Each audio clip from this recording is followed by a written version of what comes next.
In the shadows of San Francisco, a city known for its iconic Golden Gate Bridge and vibrant cultural scene, an unseen terror began to take root. The fog that often blanketed the city seemed to carry whispers of fear and dread. A predator struck fear into the hearts of many, moving silently through the misty streets. The residents, who once felt safe in their neighborhoods, began to look over their shoulders, haunted by the presence of an unseen menace. The year was 1974. Disco was king, and the city was alive with the sounds of music and laughter. Clubs and bars were filled with people dancing the night away, lost in the euphoria of the era.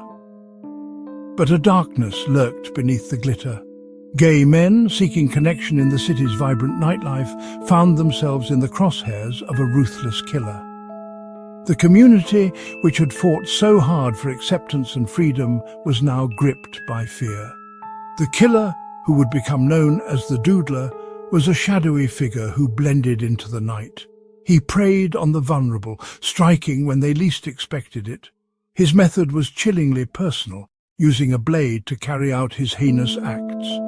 His weapon was not a gun, but a blade. The intimacy of his attacks left a trail of terror and confusion. The police were baffled, and the community was left to wonder who would be next.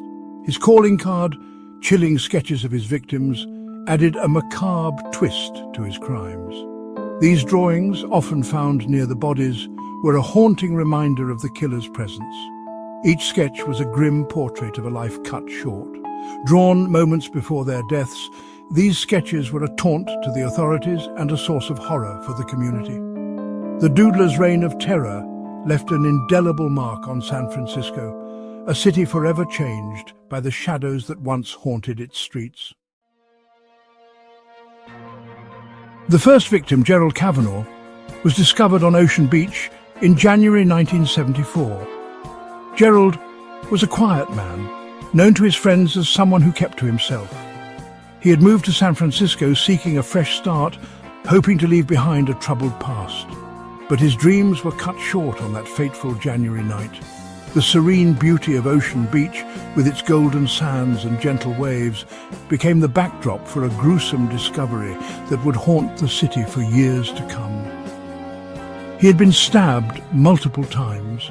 The brutality of the attack shocked even the most seasoned detectives. The knife wounds were deep and numerous, indicating a frenzied assault.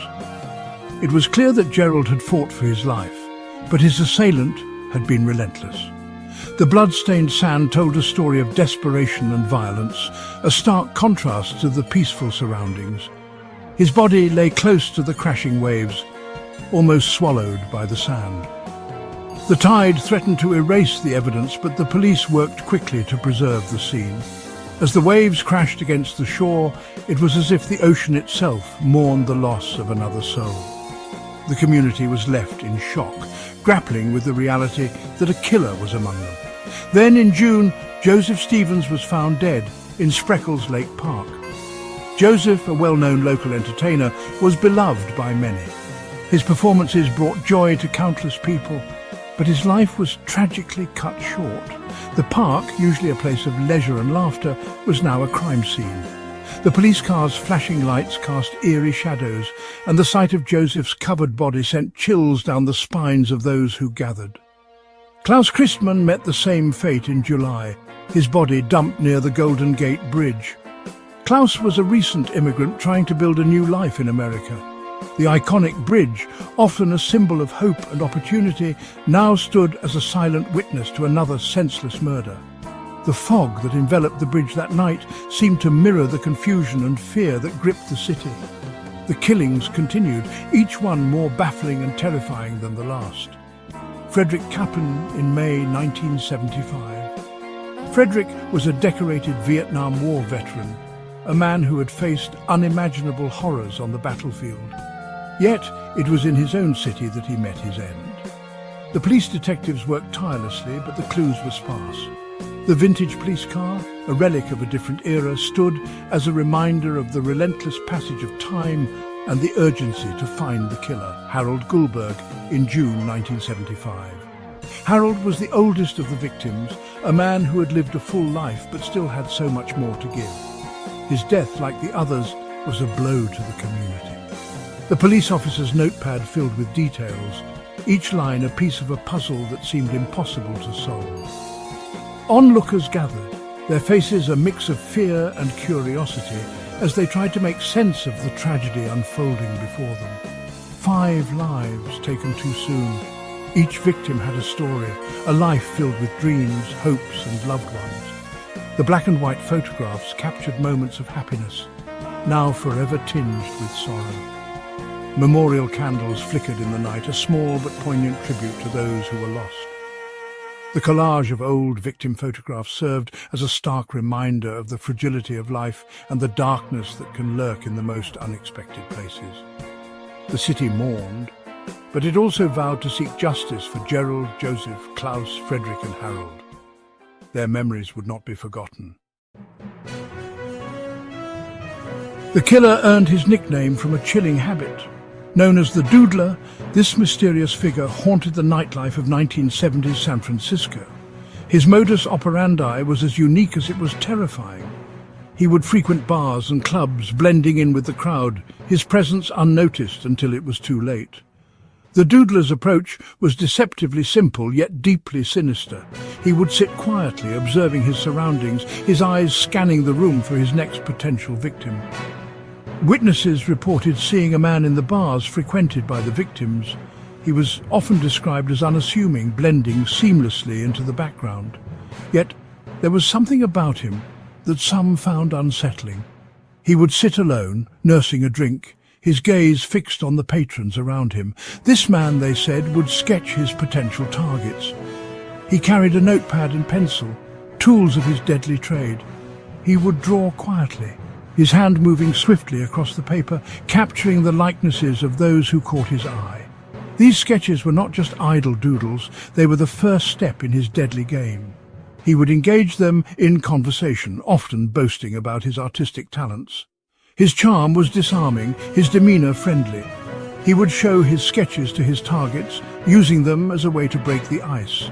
His victims, flattered by the attention, would let their guard down, unaware of the danger they were in. He would offer to draw them, a seemingly harmless flirtation. Many accepted, charmed by the idea of having their portrait drawn by a talented artist. It was a clever ruse, a way to gain their trust and lower their defenses. The sketches, once completed, were handed over with a smile, a token of his interest. But these drawings, police believe, were more than just an artist's pastime. They were a chilling prelude to the horrors that would follow. Each sketch was a death sentence, a mark of the Doodler's deadly intent. The police, piecing together the evidence, realized that the sketches were a crucial part of his modus operandi. They were a prelude to murder. The Doodler's victims, unaware of the fate that awaited them, would leave the bar with him, lured by his charm and talent. What followed was a night of terror, ending in a brutal killing.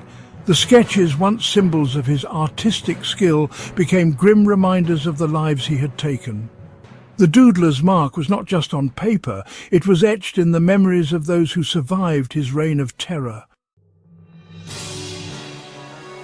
One witness, a young man who narrowly escaped becoming a victim, provided crucial information. He described meeting a man at a bar who communicated almost entirely through drawings. The man sketched a portrait of him, then a picture of the two of them together. It was a bizarre and unsettling encounter. The witness eventually managed to slip away, shaken but alive. His testimony gave the police their first real lead. San Francisco in the 1970s was a city grappling with change. The gay rights movement was gaining momentum, but prejudice and discrimination were still rife. The Doodler case, with its focus on gay victims, exposed the fault lines in society. Many in the gay community felt that the police were not doing enough to catch the killer. Fear and distrust festered. The investigation, already complex, became even more fraught. Despite the witness accounts and the chilling modus operandi, the investigation hit a wall. The Doodler seemed to vanish into thin air. Some speculated that he had fled the city, while others feared he was biding his time, waiting to strike again. The lack of answers frustrated investigators and terrified the public. The case went cold, the files gathering dust, the killer's motives a mystery. The trauma of the Doodler murders lingered. Witnesses, many of whom were already living in the shadows due to societal homophobia, were reluctant to come forward. They feared reprisals from the killer, or perhaps even worse, exposure and judgment from a society that wasn't always kind to those who were different. This wall of silence only added to the mystery. The Doodler became a ghost story, whispered in hushed tones in the bars and clubs of San Francisco. He was a reminder of the city's dark underbelly, a chilling embodiment of the dangers that lurked beneath the surface. Years turned into decades, but his legend endured.